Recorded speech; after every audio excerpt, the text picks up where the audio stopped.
ये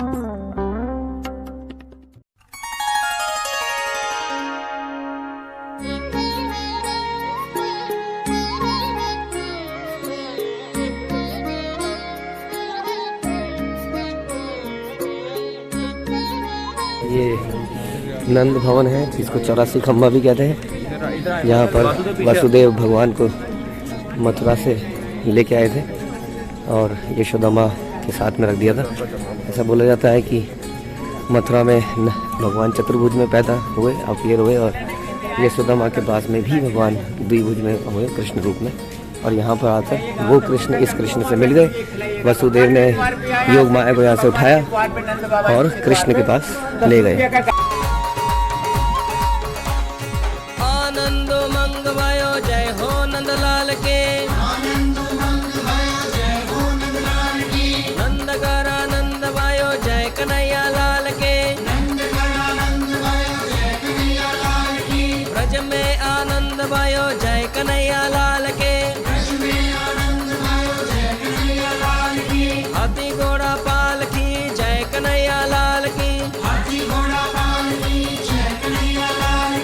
आनंदो मंग भयो जय हो नंदलाल के, ब्रज के आनंद भयो जय कन्हैया लाल के, जय कन्हैया लाल की जय यशोदा लाल की, जय कन्हैया लाल की जय यशोदा लाल की।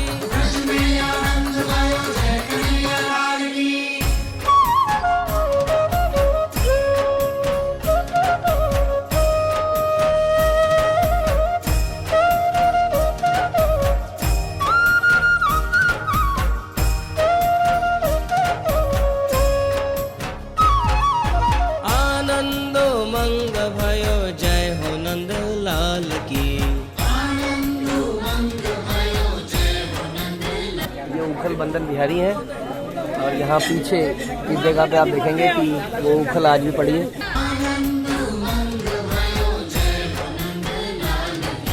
ब्रज के आनंद भयो जय। हरे कृष्णा।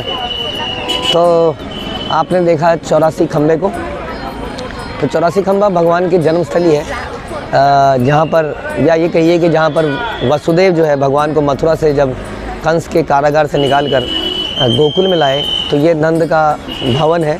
नंद बाबा एक राजा के जैसे थे, राजा ही थे, उनकी 9 लाख गायें थी, बहुत बड़ा, ऐसा सुनते हैं यहाँ पर ब्रजवासी बता रहे हैं कि 7, 8, 9 किलोमीटर बड़ा जो है उनका महल था, और उस महल में अनेक गायें और इस तरह की व्यवस्था थी। आज भी ये 84 खम्बा एक भव्य जगह लगता है, 5000 साल बाद भी हम देख रहे हैं इस जगह को, तो जगह एकदम भव्य लगती है।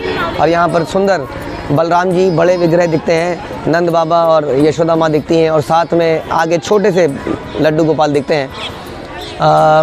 इस महल को हमने सुना कि विश्वकर्मा ने इसका निर्माण किया था, और यहाँ पर जब भगवान हुए थे तो नंद बाबा ने बहुत सारी हजारों लाखों गायें दान में दी थी, बहुत बड़ा उत्सव मनाया था।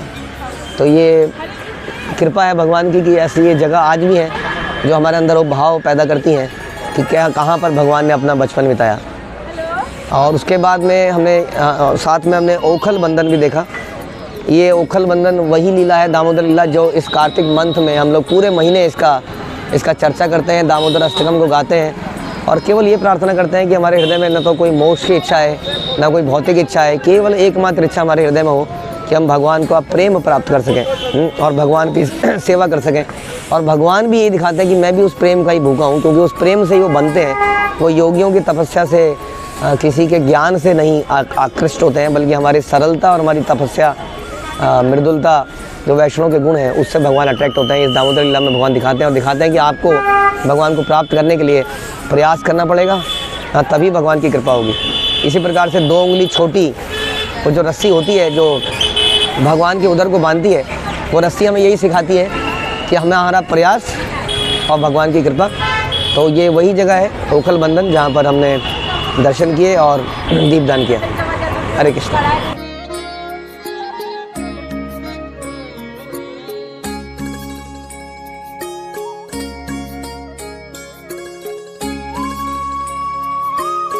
जा रहे हैं रमण रेती, इस भूमि पर भगवान ने खूब रमण किया था।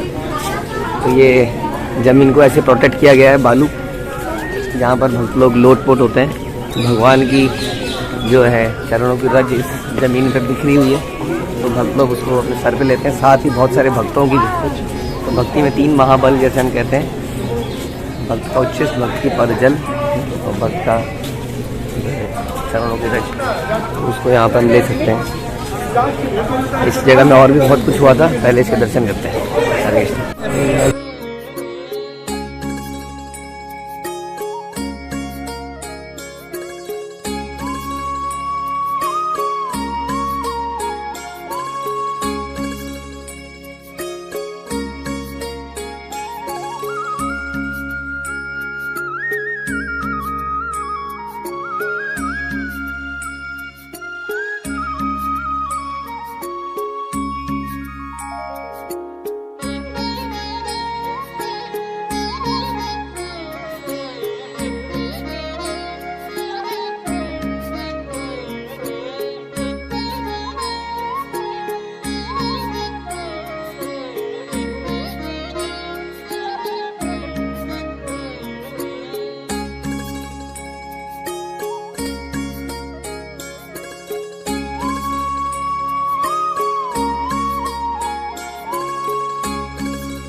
हरे कृष्णा कृष्णा कृष्णा हरे हरे, हरे राम राम राम हरे हरे। हरे कृष्णा। तो हम सब लोग हैं रमन रेती में। यहाँ देख रहे हैं आप, ये रमन रेती जिसमें भगवान और ग्वाल बाल सारे खेला करते थे, और सारे भक्तों की रज भी यहीं पर आप देख सकते हैं कैसे भक्तों के चरण यहाँ पड़ रहे हैं जगह जगह पर, और सब लोग इस रेत को अपने ऊपर ले रहे हैं ताकि भगवान का प्रेम हमारे हृदय में आ पाए। इस रमन रेती में एक बहुत अच्छी लीला भी हुई थी।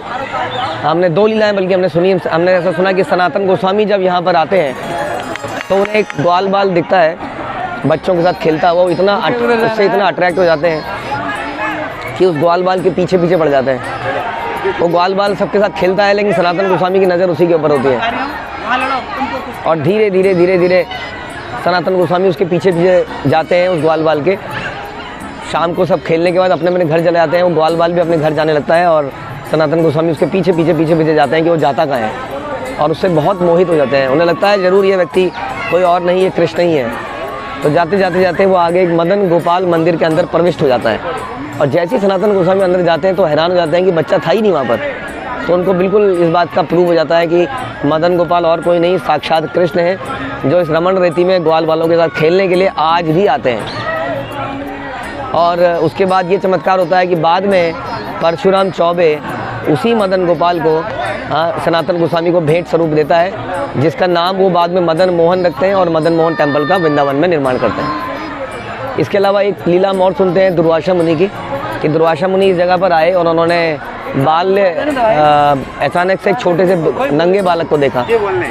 वो नंगा बालक अचानक से भागता हुआ आया और दुर्वासा की गोदी में बैठ गए, और वो हैरानी से और मोहित होकर उसको देख ही रहे थे कि तभी बालक ने लंबी सांस ली और दुर्वासा मुनि उसके पेट में चले गए। और उसके अंदर जाते जाते वहाँ एक बहुत बड़ा अजगर दिखा, बहुत ब्रह्मांड दिखे, अजगर दिखा।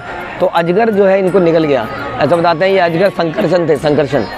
तो संकर्षण के पेट में चले जाते हैं और उसके अंदर अनंत ब्रह्मांड देखते हैं। हाँ, और अचानक से उन्हें ब्रह्मांड बहुत करोड़ों वर्ष इस प्रकार के बीत जाते हैं। वहाँ पर वो तपस्या करते हैं एक श्वेत पर्वत के पास, और करते करते करते भगवान उनको सारे मटेरियल जगत, विरजा रिवर, वैकुंठ जगत सब दिखाते हैं। और उसके बाद वहाँ से एकदम से वो एक रास्ता निकलने का मिलता है, और वहाँ से बाहर निकलते हैं तो एकदम से ऐसा होता है जैसे कि भगवान ने खांसा और दुर्वासा मुनि बाहर आ गए हो। तो एक क्षण में वो बालक हंसी रहा था और दुर्वासा मुनि देख के हैरान हो जाते हैं। उस एक क्षण में दुर्वासा मुनि सारे ब्रह्मांडों को भगवान के धाम का दर्शन करके आ जाते हैं। तो भगवान इतने अनंत हैं, चाहे वो छोटे से भी क्यों ना दिखें, लेकिन सारा ब्रह्मांड उनके अंदर है। तो इस रमण रेती में भगवान ने रमण किया, इसकी रज को हमें अपने ऊपर लगाना चाहिए। हाँ, और इससे भगवान का आशीर्वाद मांगना चाहिए कि इस रज के प्रति हमारी अट्रैक्शन बढ़े और हम अपनी लाइफ को सिंपल बना सकें। जैसे कि यहाँ पर सब लोग मिट्टी में लौट रहे हैं, हम भी इसी प्रकार से व्रज की रच में हमेशा लौट पाएँ, रह पाएँ। हरे कृष्ण।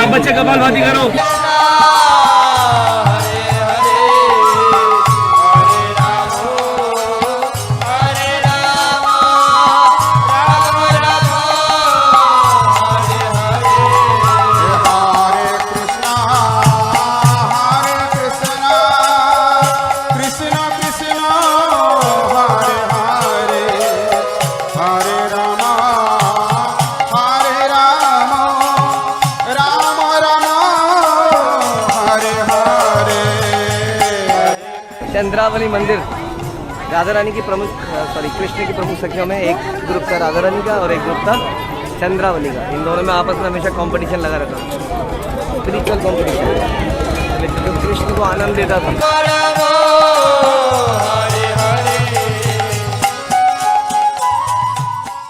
उन्होंने एक बार क्या देखा कि एक, मुझे बिल्कुल नाम भूल गया किसके क्या नाम थे, बट वो एक पत्तल बनाया हुआ था जो कि ऐसे पेड़ का था जो चंद्रावली गांव में मिलता है। तो उन्होंने बहुत अच्छा। तो उन्होंने कहा तुम इसमें क्यों लाए, वहाँ गए क्यों तुम? यही सोच के हम लोग नहीं जा रहे हैं।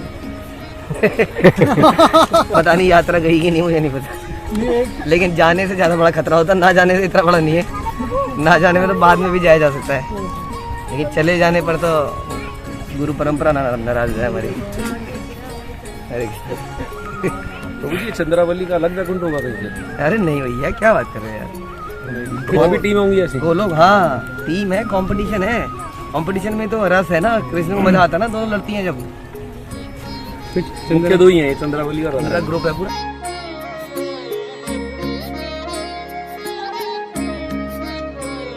हरे कृष्णा। तो हम लोग पहुंच गए हैं रावल में। रावल है राधा रानी का जन्म स्थान। तो जब नंद बाबा और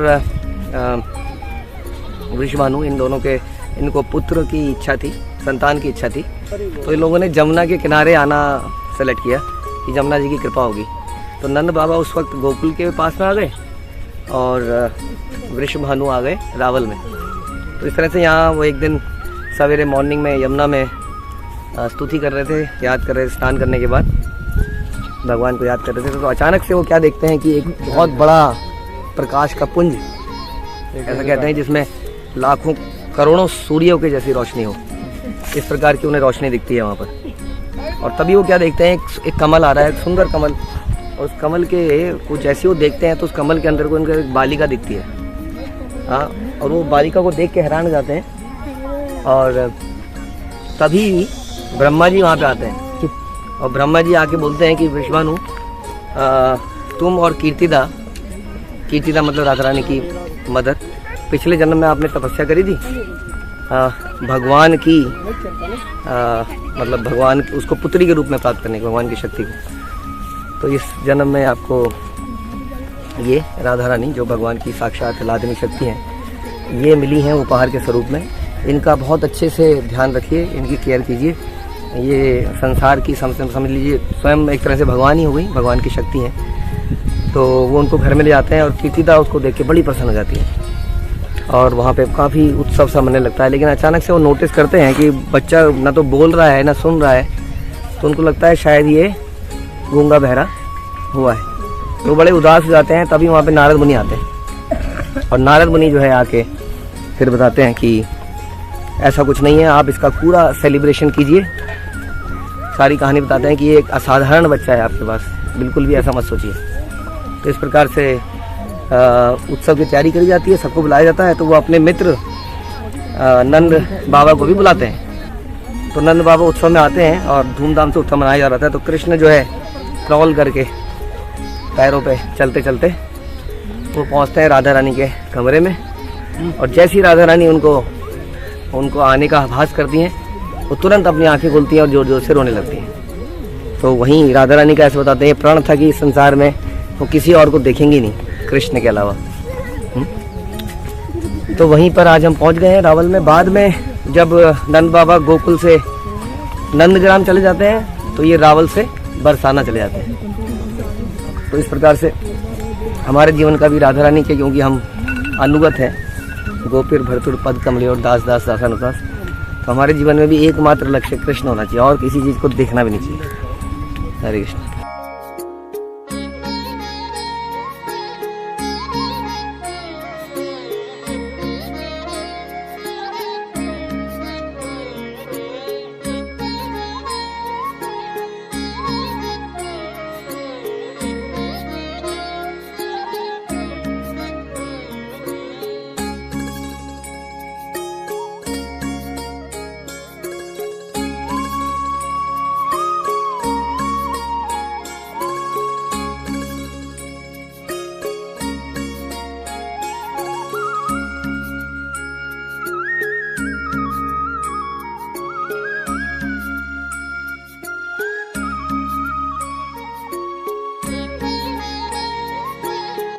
ये आ गया रावल राधा रानी का मंदिर।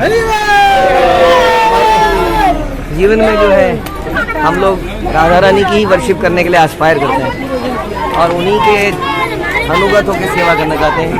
तो राधा रानी हमारे पास कृपा करे, हमें सेवा में लगाए, ऐसी हम प्रार्थना करते हैं। राधा रानी की जय, महारानी की जय, बरसाने वाली की जय जय जय।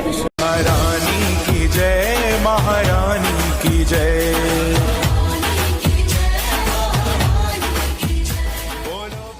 ये जो पेड़ है ऐसा यहाँ के लोग बता रहे हैं कि इसी के नीचे से ये विग्रह अपने आप से प्रकट हुए थे। हरे हरे हरे राम हरे राम राम राम हरे हरे।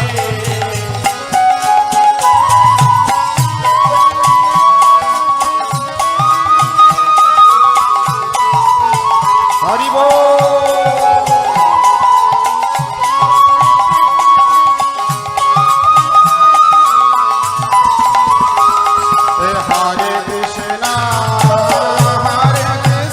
कमल से अवतरित होती हुई राधा रानी का पिक्चर। हरे हरे हरे राम। अभी आपके सामने ऑर्डर खुलेगा और हमें दिव्य दर्शन होंगे by the mercy of Srila Prabhupada and वैष्णवगढ़।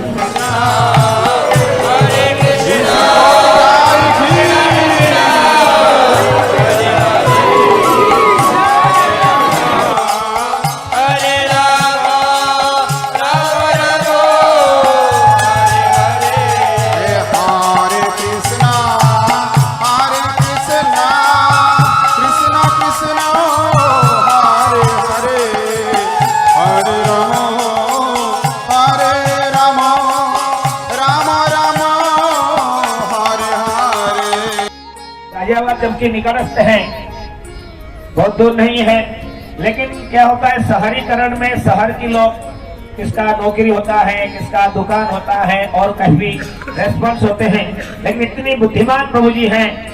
पिछले 7 डेज एक कितना बुद्धिमान का कार्य देखिए। उन्होंने परिक्रमा 30-40 भक्तों को लेकर आते हैं और क्या करते हैं, first 7 days, second week, third week and this year 4th week इस वर्ष उन्होंने कंप्लीट किया और मैं आशा करता हूं नेक्स्ट ईयर और संख्या बढ़ाएंगे, फर्स्ट वीक भी करेंगे, फिर सेकेंड वीक करेंगे। तो इस तरह की वो अकेले करते नहीं है, हमें इतनी अच्छा लगता है प्रभु जी का स्वभाव। पूरी अपनी टीम वेल एजुकेटेड पीपल जिनका सर्विस है, नौकरी है, एक हफ्ता का छुट्टी लेकर वो लोग वेल प्लान करते हैं और आके कर रहे हैं। एक इंस्पिरेशन है कि दूसरे भक्त भी, आपको 1 महीना की मुश्किल होता है, आप 1 हफ्ता के लिए, 2 हफ्ता के लिए, 10 दिन के लिए कंटिन्यू करते रहें और फिर अगली बार वहां से ज्वाइन करना, ताकि आपकी बिजनेस नौकरी भी चलते रहे और परिमंडल परिक्रमा में चलते रहे। थैंक यू बहुत सो मच।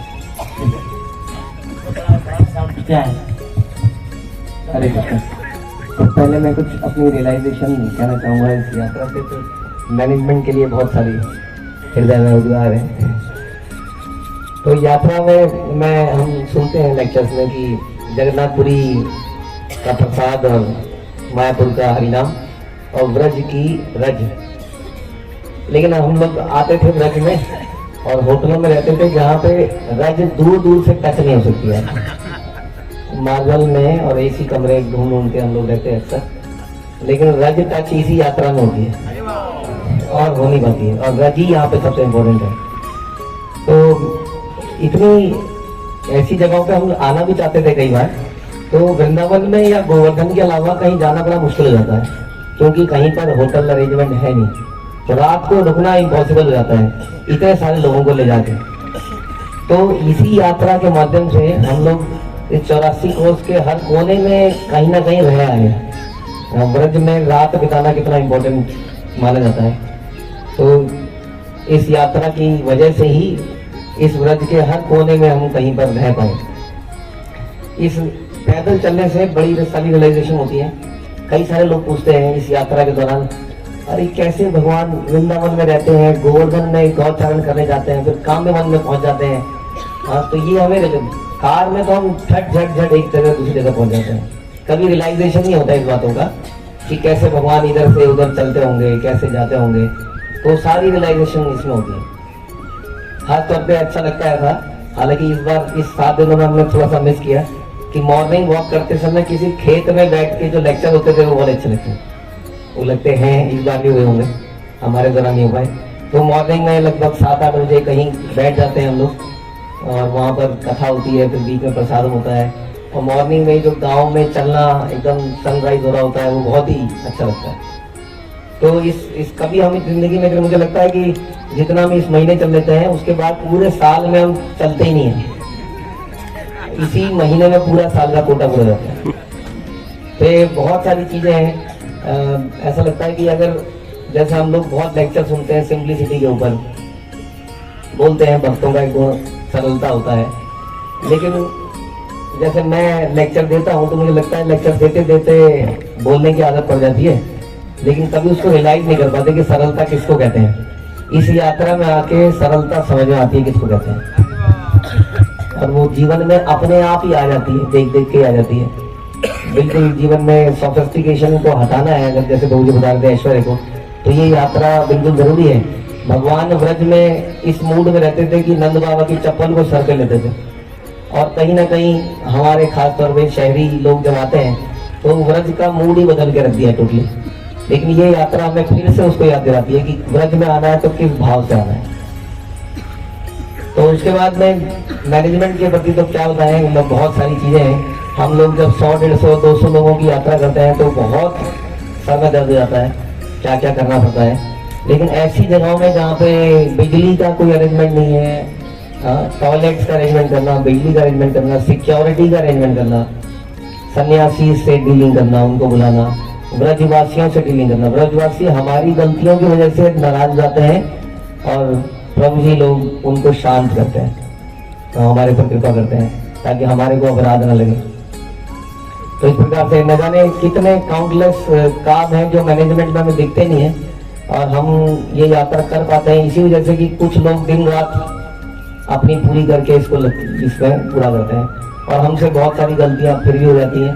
प्रभु जी बहुत बताते हैं कि चप्पल नहीं आनी है, ये नहीं करना है, लेकिन हमसे गलती जाती है। प्रभु जी फिर भी बार टॉलरेट करते हैं। इस बार अभी मेरे को हमारे कल आज बहुत कोई बता रहे थे कि आप लोगों की मैनेजमेंट में अगर कोई डांटता भी है तो ऐसा लगता है कि प्यार कर रहा है। तो आपकी सारी टीम ही इतनी मृदुल है, ये प्रसाद वाले भक्तों के ऊपर कितना प्रेशर होता है मैं समझ सकता हूँ उसको। प्रसाद के ऊपर खासकर प्रसादम टीम, इतना क्यों दे रहे हो, ऐसे क्यों कर रहे हो। और वो जब बोलते हैं तो ऐसा बोलते हैं कि सामने वाला चुपचाप चला जाता है। तो इतना सहनशीलता कैसे आती है उनके अंदर। तो ये पूरी टीम ऐसी है कि बहुत ही मृदुल, और हम सीख सकते हैं इनसे। तो एक एक चीज सीखने वाली है, मुझे ऐसा लगता है, खासकर से मैनेजमेंट के बारे में देखा जाए तो।